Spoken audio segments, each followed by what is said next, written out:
Hi hello నమస్తే, నేను Apparao Jabardasth artist. NRI entertainments సమర్పిస్తున్నటువంటి a new reel India productions పతాకంపై మన ముందుకి ప్రేక్షకుల ఆశీర్వాదం కోసం ఈ నెల అంటే జూన్ 21వ తేదీన ఒక బ్యూటిఫుల్ రొమాంటిక్ లవ్ స్టోరీ కలిగినటువంటి హనీమూన్ ఎక్స్ప్రెస్ మన ముందుకు రాబోతుంది. మీకు డౌట్ వచ్చి ఉంటుంది, అప్పారావు ఏంటి ఇక్కడికి రావడం ఏంటి, ఈ సినిమా గురించి చెప్పడం ఏంటి, న్యూ హోస్ట్ ఏంటని. ఇది ఒక కొత్త అదృష్టం అని చెప్పొచ్చు. బికాస్ నన్ను అందరూ కమెడియన్గా చూశారు. నేను ఈ కార్యక్రమానికి సంధానకర్తగా వ్యవహరిస్తున్నాను కాబట్టి మీరు till end of this chit chat మీరు అందరూ చూస్తూనే ఉండండి. రెస్పెక్టెడ్ డైరెక్టర్, హనీమూన్ ఎక్స్ప్రెస్కి సమర్థవంతమైన దర్శకుడు బాల రాజశేఖరన్. నమస్తే సార్. వారి చిత్రానికి దర్శకులు క్యూట్ అండ్ స్వీట్ మా హెబ్బా పటేల్, కథానాయికి, హీరోయిన్ ఆఫ్ దిస్ ఫిలిం. నీకు చాలా పేర్లు పెట్టవచ్చు. హెబ్బా పటేల్ మీ తల్లిదండ్రులు పేరు పెట్టుండొచ్చు. ఓకే, आपका माँ पिताजी रखा हेब्बा पटेल. मैं बोल रहा हूँ hi smiley, hi lovely, hi beauty, hi sweetie, not but not the least hi naughty. Yes, ఈ నాటీ అనేది ఉండాలి. ప్రతి అమ్మాయిలో నాటీ ఉండాలి, బ్యూటీ ఉండాలి, స్వీటీ ఉండాలి, క్యూటీ ఉండాలి. Thank you very much. నిజానికి నేను ఒక విద్యార్థిని, వారొక అధ్యాపకులు. మనం ఇంగ్లీష్లో చెప్పాలంటే లెక్చరర్. అంటే మనం చాలామంది సినిమాల్లో యాక్ట్ చేయాలి, రంగస్థలం మీద యాక్ట్ చేయాలి, బోల్డ్ అండ్ అవార్డులు రివార్డులు సంపాదించాలంటే మనం నేర్చుకోవాల్సింది ఆలు. ఆలు ఓనామాలన్నీ కూడా నాకు రంగస్థల విభాగం ఆంధ్ర విశ్వవిద్యాలయంలో ఒక రంగస్థల విద్యార్థిగా ఉన్నప్పుడు సార్ మా అదృష్టం ఏంటంటే మాకు లెక్చరర్గా ఉన్నారు. ఎన్నో కొత్త విషయాలు తెలియజేశారు. జనరల్గా అందరూ డైలాగులు చెప్పేస్తారు, కానీ dialogue and what is the meaning of dialogue, what is the meaning of modulation, what is the dialogue of high pitch and low pitch, what is the improvisation, ఇలాంటి ఎన్నో విషయాలు మేము రంగస్థలంలో మా గురుదేవుల దగ్గర నేర్చుకోవడం జరిగింది. అలాగా గురువుగారి సమక్షంలో శిష్యుడు ఈరోజు ఈ స్థాయిలో ఉండడం, గురువుగా వారు ఎంత ఆనందపడుతున్నారో నాకు తెలుసు. అట్ ద సేమ్ టైం ఈ సినిమా స్టార్ట్ అయినప్పటి నుంచి నాకు ఈ సినిమా ఎప్పుడు చూడాలనిపించింది. ఫస్ట్ నేను అడిగేది, ఇంతమంది హీరోయిన్లు ఉన్నారు, టాప్ హీరోయిన్లు ఉన్నారు, one of the top heroine Hebah Patel, కానీ ఈ అమ్మాయినే ఎందుకు తీసుకోవాలనుకున్నారు ఈ సినిమాకి? ఈ సినిమాలో ఉన్న వేషాలకి, ఈ పాత్రలకి మంచి సరైన న్యాయం చేయగలిగిన యాక్టర్స్ ఎవరైనా వెతుకుతుంటే టాప్లో నాకు హెబ్బా పటేల్ గారు ఉన్నారు. ఓకే, ఇద్దరు ముగ్గురు యాక్టర్స్. నేనేం చేస్తానంటే యాక్టర్స్ ఫిల్మ్స్ కొంచెం చూస్తా కదా, మళ్ళీ ఒకసారి రీఓరియంటేషన్ కోసం ఓ 10 క్లిప్స్ చూస్తాం యూట్యూబ్లో, అది చూస్తాం ఇది చూస్తాం ఎవరు సరిపోతారని. తనలో నాకు మొదటి నుంచి కనిపించింది ఏంటంటే, ఒక బబ్లీ క్యారెక్టర్ కానీ ఇలాంటివి చేయిస్తున్నా కూడా డైరెక్టర్స్, తను మాత్రం లోపల ఉన్న ఎమోషనల్ ఆనెస్టీ ఉంది, అది కళలో కనబడుతుంది. కెమెరా కెనాట్ లై అంటారు, camera will discover the truth inside. So అది ట్రూత్ కనబడుతుంది యాక్టింగ్లో. విషివాషిగా చేయట్లే తను. చిన్న కామెడీ చేసిన, ఇప్పుడు రాజ్ తరుణ్తో చేసిన సీన్స్ ఉన్న అవన్నీ చూస్తుంటాం కదా మనం, అందులో విషివాషిగా చేయదు తను. Actually she takes it seriously. కానీ రోల్ ఎలా రాయబడిందో అలా చేస్తుంది, అందులో ఎంత డెప్త్కి వెళ్ళాలో అంతే వెళ్తుంది. సో నాకేమనిపించిందంటే, అసలు ఎక్స్ప్లోర్ చేయని హెబ్బా పటేల్ డిమెన్షన్స్ ఉంటాయి కదా, as an actress her aspects ఉంటాయి కదా, ఎమోషనల్ ఆస్పెక్ట్స్, వాటిని ఎక్స్ప్లోర్ చేస్తూ ఈ ఫిల్మ్ చేస్తే మార్కెట్కి కొత్తగా ఉంటుంది అండ్ తిని చేయగలదని నాకు కాన్ఫిడెన్స్ ఉంది. సో దానివల్ల నేను అప్రోచ్ అయ్యాను, స్టోరీ చెప్పాను. ప్యూర్లీ స్టోరీ విని అన్నారు, ఎందుకంటే నేను ఫస్ట్ ఫిల్మ్ కదా. So I just ask her and she agreed. తర్వాత చైతన్యరావు రావడం జరిగింది. హెబ్బా పటేల్ గారు ఓకే అనేసిన తర్వాత, ఒక బాయ్ నెక్స్ట్ డోర్ లాంటి యాక్టర్ కావాలి. యాక్టర్ అనేవాడు క్యారెక్టర్నే చూపించాలి తప్ప తను కనబడకూడదు, హీరోయిజం కనబడకూడదు, చక్కగా ఉండాలి, పాత్రే కనబడాలి అనే యాక్టర్స్ ఎంతమంది ఉన్నారని తెలుగులో చూస్తే మేము ఎఫోర్డ్ చేయగలిగిన రేంజ్లో ఈ బడ్జెట్స్లో వాటిలో ఉంటారు జనరల్గా. కానీ అంత చాయిస్ కనబడలే నాకు. అప్పుడు అనుకుంటున్నా మలయాళంలో అయితే దొరికేస్తారు, అలాంటి మలయాళం యాక్టర్స్ ఎవరైనా ఉంటే బాగుండు అనుకుంటుంటే, అప్పుడు లగడపాటి శ్రీధర్ గారితో మాట్లాడుతుంటే, నా ఫ్రెండ్ ఆయన ప్రొడ్యూసరు, ఆయనతో మాట్లాడుతుంటే ఆయన 30 Beds 21 చూసావా అన్నారు. నేను విన్నాను బాగా దాని గురించి, చూడలేదన్న, చూడన్నారు. అంటే వెంటనే నేను అన్ని ఎపిసోడ్స్ చూసి ఆ రోజు కూర్చొని నాకు అర్థమైపోయింది, this is the guy I want అని. వెంటనే నేను ఫోన్ చేసి పిలిపించాను, కథ చెప్పాను. చెప్పి సరే మిగిలిన విషయాలు తర్వాత డిస్కస్ చేద్దామని ఏదో అన్నాను. ప్రొడ్యూసర్ గారు ఉంటారు కదా, మా యూఎస్ ఇన్వెస్టర్స్ వస్తారు మాట్లాడతారు. కేకేఆర్ గారు, బాలరాజ్ గారు. అదే ఎందుకని బాలరాజు నేనే రెండో అవతారం, కేకేఆర్లో ముగ్గురు వేరే మనుషులు. సో కేకేఆర్ ముగ్గురు, ప్లస్ మీరు నలుగురు. అవును.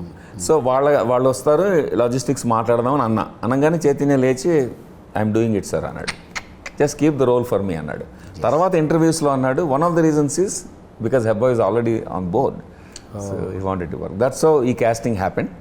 ఇంక తర్వాత ఒకసారి రోల్స్ డిస్కస్ మనం చేస్తూ ఉంటే, సినిమాలో రిహార్స్ చేస్తూ ఫైనల్ అవుట్కమ్ ఎడిటింగ్ టేబుల్ మీద చూస్తుంటే అబ్బా ఎంత చక్కగా కాస్టింగ్ పడింది అనిపించింది, ఎంత కరెక్ట్గా పడిందని.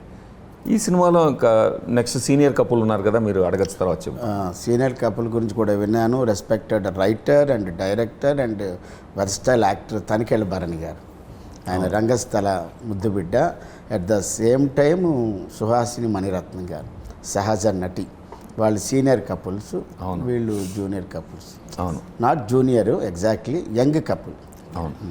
ఇప్పుడు హెబ్బా సే బాల రాజశేఖరన్ గారు ఇంతకుముందు మీకు పరిచయం ఉందా? అప్పుడు జాన్ ప్రశాంతే లేదు. మీ దగ్గరికి ఈ క్యారెక్టర్ వచ్చినప్పుడు అఫ్కోర్స్ హీరోయిన్ క్యారెక్టర్ వచ్చింది, బట్ మీరు ఏం థింక్ చేశారు? హూ ఈజ్ మిస్టర్ బాల రాజశేఖర్ని, ఎన్ని సినిమాలు చేశారు, వాట్ ఈజ్ బిహైండ్? అంటే చాలామంది హీరోయిన్లు ఏం చేస్తారంటే బ్యానర్ నేము, డైరెక్టర్ ప్రీవియస్ ఏ సినిమాలు చేశాడు, ఇది మనకు వర్కౌట్ అవుతుందా లేదా, అలాంటి థింకింగ్స్లో ఉన్నారా? నాట్ ఎంటైర్లీ, బట్ కొంచెం ఫ్యాక్టర్స్ ఉన్నాయి. Like I did my homework on sir before agreeing. Production details, cost and technical crew details. It's very important for me to like the DOP of my film. So that I research. Like that I'm always very particular about wanting to know who the DOP of the film will be. Whether, because sir was a debut director in Telugu, but sir was also the dean of Annapurna Acting School. So I already put him on a pedestal, whether he had no previous directorial experience in Hyderabad. But I've worked with enough debut directors, so I have no qualms in believing in their talent. I've been a debutant once, so I have full faith in all the debut people. So that was the story, the DOP, and whether my remuneration was agreed upon. These were the three factors that I kept. Yes. అంటే మీరు first మీ దగ్గరికి వచ్చినప్పుడు బాల రాజశేఖర్ గారిని మీరు పూర్తిగా trust చేశారు. You should always trust the people you work with, otherwise it is not fun. వారు ఇక్కడ కాదు, యుఎస్ఏలో మీరు ఎక్కడ ఎనీ సినీ ప్రొడక్షన్లో మీరు అడిగితే ఇంటర్నేషనల్ అవార్డులు 6 తీసుకున్నటువంటి వ్యక్తి. అలాగే ఎస్వి కృష్ణారెడ్డి గారు మనకు తెలిసిన ఆహ్వానం సినిమా, ఇది ఇంగ్లీష్లో డివోర్స్ అనే సినిమా తీస్తే దానికి అంటే సినిమాకి ప్రాణం స్క్రీన్ ప్లే దాన్ని అందించింది సార్. చాలా సంతోషం. ఇంకొక విషయం చెప్పండి, చైతన్యరావు అతని హెయిర్ స్టైల్ చూస్తేనే నాకు ముద్దొస్తున్నావా గోపాలం అంటావు, అర్థమైందా? అయితే చైతన్యరావుకి మీకు ఇంతకుముందు పరిచయం ఉందన్నారు? లేదు, అసలు ఎవరితో పరిచయం లేదు ఈ మూవీలో. ఓన్లీ తనికెల భరణి సార్తో ముందే వర్క్ చేసి ఎక్స్పీరియన్స్ ఉంది. Everybody else was new. అది ఇబ్బందికరమైన పరిస్థితి కాదు, ఎందుకంటే ఆయన సీనియర్ కపుల్స్ కాబట్టి. ఇతను మీ పక్కన చేస్తున్నాడు కాబట్టి చైతన్యరావు మీకు ఎలాంటి చైతన్యం కలిగించాడు, మీకు కానీ దర్శకుడు కానీ తీసుకున్నందుకు? మీరు యాక్సెప్ట్ చేశారు ఆయన చూడగానే? ఎవరండి Bala sir, who is this Chaitanya Rao? పేరులో మాత్రం ఒక అద్భుతమైన వైబ్రేషన్ ఉంది, చైతన్యరావు అని ఉంది. To be very honest, I don't have any preconceived notions about any, ఎవరికి కాస్ట్ చేస్తారా అదే నా చేతిలో లేదు. డైరెక్టర్ ఆలోచించి అన్ని ఫ్యాక్టర్స్లో అసెస్ చేసి డిసైడ్ చేశారా, so that is the credibility of the director. నా పని యాక్టింగ్ చేయడానికి నేను అంతవరకు ఫోకస్ చేస్తున్నారు. I love you Hebah. Hero ఎవరైనా పర్వాలేదు, దర్శకుడు సెలెక్ట్ చేసుకున్నాడు, అతనితో నేను వర్క్ చేయాలి. Yeah, because I'm not the director of the film, I'm not the producer of the film, so I'm just an actor. I have been hired to do my job. Yes, obviously good co-star ఉంటే act చేయడానికి fun వస్తుంది, scene వేరే లెవెల్కి వెళ్తుంటే it all of those factors play out, but as an actor I only focus on what I bring to the table, not what others bring to the table. మీ ఇద్దరి మధ్య, చైతన్యరావు హెబ్బా పటేల్ మధ్య, మీ character పేరు hero? Sonali. బంగారం. అబ్బాయి పేరు సినిమాలో? ఈశాన్. మీ ఇద్దరి మధ్య కెమిస్ట్రీ బాగా వర్కౌట్ అయిందా? I hope so. నాకు నచ్చింది, ఆడియన్స్కి నచ్చినో తెలీదు, but I have liked it. చేసే వాళ్ళకి నచ్చితే ఆటోమేటిక్గా ప్రేక్షకులు నచ్చుతుంది. నాకు నచ్చింది. నీకు నచ్చితే సినిమా కూడా అందరికీ నచ్చుతుంది. ఎందుకంటే మనం సాటిస్ఫైడ్గా హ్యాపీగా మనం చేయగలిగితే అబ్బా భలేజ్ వచ్చింది ఈ సీను అనడానికి బాగుంటుంది కదా. అయితే ఇప్పుడు మీరు చైతన్య మీరు తీసుకున్నారు కదా లగడపాటి వారి ఆయన ఇచ్చిన ఇన్ఫర్మేషన్తో మీకు దర్శకత్వానికి అబ్బా మాకు మంచి క్యాండిడేట్ దొరికాడు చైతన్యరావు, నిజంగా ఈ క్యారెక్టర్ చైతన్యాన్ని కలిగించాడు మీరు అనుకున్నారు సార్? అవును, అది 100% అనిపించింది. చేస్తున్నప్పుడు వర్క్ చేస్తున్నప్పుడే ఒక 2-3 షార్ట్స్లోనే Hebah is correct for Sonali and is correct for Ishaan అని వెంటనే హ్యాపీ ఫీల్ అయ్యాను. ఫస్ట్ డేనే నాకు అనిపించింది. Very good, very good. అంటే మేడ్ ఫర్ ఈచ్ అదర్లా ఉన్నారు కానీ మ్యాడ్ ఫర్ ఈచ్ అదర్లా లేదు. Yes yes, super. Made for their own character and made for each other on screen అన్నట్టుగా చేశారు. Oh super sir. ఇక్కడ ఒక దగ్గర చూశాను సార్, ఆర్పి పట్నాయక్ సార్ ఉన్నారు.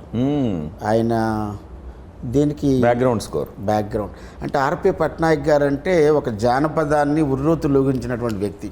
అవును, ఒక 20 ఏళ్ళగా గాజువాక అనే పాట కానీ ఏది తీసుకున్నా ఉంటుంది. అతన్ని మ్యూజిక్ డైరెక్ట్గా కాకుండా ఆ బ్యాక్గ్రౌండ్ స్కోర్కి ఎలా తీసుకున్నా ఆయనలో ఏమి నచ్చింది సార్ మీకు? ఆర్పి పట్నాయక్ ఇప్పుడు అపారం నువ్వు నేను ఎట్లా ఫ్రెండ్సో ఆర్పి పట్నాయక్ గారు మేము లాంగ్ టైం ఫ్రెండ్స్. వైజాగ్ నేను రాకముందు నుంచి ఫ్రెండ్ నాకు. సో మా సర్కిల్ ఒకటి ఉంది, ట్రైలక్ బ్యాచ్ అని. ఆ ట్రైలక్ కెఫే అని ఒక హోటల్ ఉంది, కేఫ్ అంటారు కదా ఇక్కడ, ఇరానీ చాయ్ కెఫే. అక్కడ ఆర్పి పట్నాయక్, చంద్రసిద్ధార్థ అందరూ ఒక గ్రూప్ ఉన్నారు మా వాళ్ళు. Chaitanya Prasad, you name it, Chaitanya Prasad lyric writer, ఇట్లాగా అందరూ ఒక గ్రూప్ కలిసేవాళ్ళం అనమాట. ఇప్పుడు మేము అందరికీ ట్రైలక్ బ్యాచ్ అని గ్రూప్ ఉంది. దశరథ్, ఇట్లాగా మొత్తానికి ఒక 10-15 మంది అందరూ సెలబ్రిటీస్ ఈ రోజున. మేమందరం కలిసి అక్కడ we are aspiring filmmakers, good friends. సడన్గా నేను యూఎస్ వెళ్ళిపోయాను, నేను ఒక్కడనే, వాళ్ళందరూ ఇక్కడ ఉన్నారు. వచ్చేప్పటికి అందరూ సెల్ఫీలు ఇస్తున్నారు. సో ఆర్పి గారితో వర్క్ చేయాలి, ఈజ్ అ గుడ్ ఫ్రెండ్, అదొకటి notion. Plus this I mean my wish and Dzire. Kalyan Malik గారు జనరాసిటీ ఉంది ఆయనకు. ఒక ఆర్టిస్ట్కి విశాల హృదయం ఉండాలి. ఈ సినిమాలో 3 పాటలు ఆయన కొట్టిన తర్వాత, ఆయన కంపోజ్ చేసిన తర్వాత 4వ పాట టైటిల్ సాంగ్ కోసం అని ఒక గెస్ట్ కంపోజర్ని తీసుకురావడానికి అలౌ చేశారు ఆయన. ఎందుకంటే ఈ ఫాస్ట్ బీట్ సాంగ్ మూడ్లో ఆయన లేనప్పుడు స్ఫూర్తి జితేందర్ అని ఒక యంగ్ ఆర్టిస్ట్ని తీసుకొస్తే ఆవిడ మీతో వర్క్ చేస్తుందండి అన్నాను. ఆవిడకి వెస్టర్న్ బాగా తెలుసు అంటే ఆవిడ పాటలు విని లేదండి ఆవిడని కంపోజ్ చేయమనండి, గెస్ట్ కంపోజర్ ఇచ్చేద్దాం అన్నారు ఆయన. సో అప్పుడు నాకు అర్థమైంది ఆయన is a very generous artist at heart. ఆ తర్వాత ఆయన ఈ సినిమా మనం పోస్ట్ ప్రొడక్షన్ టైంకి చాలా బిజీ అయిపోయారు, మల్టిపుల్ ఫిల్మ్స్ ఉన్నాయి ఆయనకి రిలీజెస్. ఆ మధ్యలో బ్యాక్గ్రౌండ్ స్కోర్కి ఆయన దగ్గర నుంచి టైం తీసుకోవడం మంచిది కాదనిపించింది. ఆయనే అన్నారు, అంటే పర్వాలేదు సార్, నేను I can try different person అంటే ఇట్స్ ఓకే అన్నారు. అప్పుడు ఆర్పి దగ్గరికి వెళ్ళా, చెప్పాను ఆర్పి పాటల లైన్ అంటే కళ్యాణ్ మాలిక్ గారు అంటే నాకు చాలా ఇష్టం అన్నాడు RP. First of all RP loves his music, అది ఇంపార్టెంట్. ఇప్పుడు తను అన్నాడు, ఇప్పుడు ఆర్పి కూడా ఇంగ్లీష్ ఫిల్మ్స్ చేశారు ఆయన. I was a consultant for him, ఏమీ అని ఇంగ్లీష్ ఫిల్మ్స్ హాలీవుడ్లో చేసిన వాటికి నేను కన్సల్టెంట్. సో అప్పుడు మేము ఇంగ్లీష్ హాలీవుడ్ ఫిల్మ్స్ చూస్తూ బ్యాక్గ్రౌండ్ స్కోర్ వేరు, సాంగ్స్ వేరు హాలీవుడ్ ఫిల్మ్స్లో. వెరీ క్లియర్, అక్కడ ఒకళ్ళే చేయరు, అక్కడ సపరేట్ అలవాటు ఉంది మాకు. సో అందుకని నేను ఆర్పితో చెప్పాను ఇట్లా ఓన్లీ బ్యాక్గ్రౌండ్ స్కోర్ చేయాలి, but that is the soul of the movie. So he stepped in, so we worked together. So there are 3 musicians in this film worked together under the mentorship of Kalyan Malik garu. Well, Hebah, ఇప్పుడు నాతో chit chat చేస్తుంటే నీ inner feeling ఎలా ఉంది? ఎంత తొందరగా అయిపోతే అంత తొందరగా ఫ్లైట్ ఎక్కేద్దామన్నా, ఇంకా చెయ్యాలి అనిపిస్తుందా? బోత్ టైం రిస్ట్రిక్షన్ లేకపోతే చేయాలి, బట్ ఇప్పుడు టైం రిస్ట్రిక్షన్ ఉంటే మీకు ఇచ్చిన producer garu full happy sir ఈ సినిమా. Producers are happy and I'm also very happy and fortunate that వాళ్ళందరూ నన్ను ట్రస్ట్ చేసి, వాళ్ళెవరు ఇండియాలో లేరు, ఎవరిని పంపించడం నా మీద గూఢచారిని, వాళ్ళందరూ అక్కడ ఉన్నారు, నేనే ఇక్కడ గేట్ కీపర్ని వాళ్ళ మనీకి. బట్ అంత ట్రస్ట్ చేసి ఇవ్వడం ఈ రోజుల్లో మాటలు కాదు. ఒకవైపు దర్శకుడిగా ఉన్నారు, ఇంకో on behalf of producer side కూడా ఉన్నారు. ఉండాలి వర్కింగ్ ప్రొడ్యూసర్గా. ఇప్పుడు షార్ట్ రెడీ అయిందా, ఒక నిమిషం ఓటీపీ వస్తుంది, ఎవరికో పేమెంట్ ఇవ్వాలి, ఓటీపీ డన్, ఓకే యాక్షన్ ఇట్లా కూడా జరిగాయి షూటింగ్లో. అంటే మరి క్యాషియర్ లేరు సార్, క్యాషియర్ ఉన్నా కూడా పెద్ద పెద్ద అమౌంట్లన్నీ మీ చేతులు. అంటే రెస్పాన్సిబిలిటీ నాది కాబట్టి పూర్తిగా నేను థర్డ్ పర్సన్కి వదిలేసే బదులు I'm the gate keeper for their money. So ఆ బాధ్యత తీసుకున్నాం కాబట్టి చేయాలి, మల్టిపుల్ రోల్స్ చేయాలి, తప్పదు. సో ఐ ఎంజాయ్డ్ అండి. అందరూ ప్రొఫెషనల్స్. హనీమూన్ ఎక్స్ప్రెస్ చిత్రం తర్వాత మీ దగ్గరికి 10 మంది ప్రొడ్యూసర్స్ వచ్చే చిత్రాన్ని నేను డైరెక్ట్ చేశానని నమ్మకం వచ్చిందా సార్? అంటే అది తెలుస్తుంది ప్రేక్షకులకు ముందుకెళ్ళిన తర్వాత తెలుస్తుంది. ఎప్పుడు కర్మ మనం చేస్తాం, అధికారం లేదు దానికి. అంతవరకే అధికారం ఉంది మనకి కదా, రిజల్ట్ మీద అధికారం లేదు. సో ప్రయత్నం మేము బాగా చేసాము. నేను కష్టపడి రాశాను, చాలామంది సలహాలతో రాశాను. భిక్షు గారు చదివారు స్క్రిప్ట్, మా గురువు గారు భిక్షు గారు చదివి సలహా చెప్పారు, మా శ్రీనివాస్ చదివి చెప్పాడు. ఏదైతే మీ మూలాలు ఏవైతే ఉన్నా గురువులందరినీ కూడా మీరు దీంట్లోకి కోఆర్డినేట్ చేశారు. గురువుగారు ఈ సలహా చెప్పండి, అంటే నేనే తోపు, నేనే తురుము, నేనే కేక అని కాకుండా ఈ సినిమాకి ఎంతమంది స్రష్టలు ఉంటారు, లెజెండరీస్ ఉంటారు, వారందరూ సహాయం తీసుకున్నారు. Vishnu master is a legendary. అవును, వాళ్ళందరూ చదివి వాళ్ళు చెప్పిన ఫీడ్బ్యాక్ తీసుకుని దాన్ని ఇంప్రూవ్ చేసుకుంటూ లాక్ చేసాము. ఆ తర్వాత సినిమాటోగ్రాఫర్ సిస్లా గారి గురించి చెప్పాలి. ఆయన మా ప్రొఫెసర్ అన్నపూర్ణలో సినిమాటోగ్రఫీ ప్రొఫెసర్. నేను డీన్గా ఉన్నప్పుడు ఆయన ప్రొఫెసర్గా చేశారు, ఇప్పుడు కంటిన్యూ చేస్తున్నారు. ఆయన ఒక స్పెషల్ విజన్ ఉంది, ప్యాషన్ ఉంది, క్వాలిఫైడ్ సినిమాటోగ్రఫర్ అని కూడా చెప్పింది. అవునవును, మా ఇద్దరికి ఈక్వేషన్ బాగా కుదిరింది. సో ఆయనతో కలిసి ప్లాన్ చేసుకుని లుక్ ఆఫ్ ద ఫిల్మ్ ఒక ఆర్టిస్టిక్ లుక్ ఇచ్చాము. అండ్ తర్వాత కళ్యాణ్ మలిక్ గారు, ఆర్పి పట్నాయక్ గారు అండ్ స్ఫూర్తి వీళ్ళందరూ కలిసి మ్యూజికల్ టోన్ ఇచ్చారు. తనికెళ్ళ భరణి గారు, సుహాసిని గారు వాళ్ళ ఆశీస్సులతో పాటు హ్యూమర్ కూడా ఇచ్చి సినిమాని ఒక ఇంకా లైఫ్ ఇచ్చారు దానికి. అలాగ రకరకాల అందరూ కలిసి ఈ సినిమాని ఒక గొప్ప చిత్రంగా తయారు చేశారని నా నమ్మకం.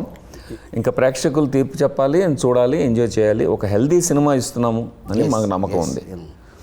ఈ మాట బాగుంది. హనీమూన్ ఎక్స్ప్రెస్ అనేది ఒక healthy movie, not fully romantic movie కాదు, అది కూడా చెప్పాలి. Healthy romantic movie, healthy romantic movie, healthy romance.